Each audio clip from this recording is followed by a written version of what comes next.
সাধু কথাটা ছোট,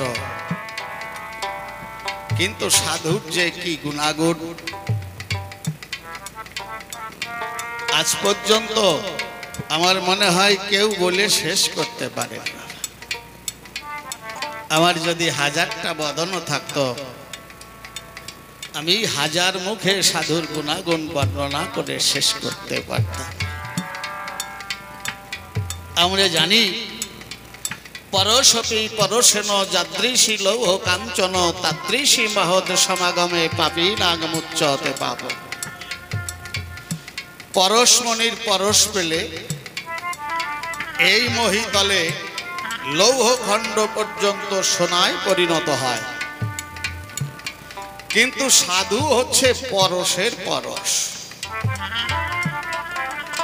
পরশমণির ছোঁয়ায় লোহা সোনা হয়। আর সাধু গুরু বৈষ্ণবের করুণা হলে এই পাষাণ হৃদয় খানা সঙ্গে সঙ্গে সোনায় পরিণত হয়ে যায়।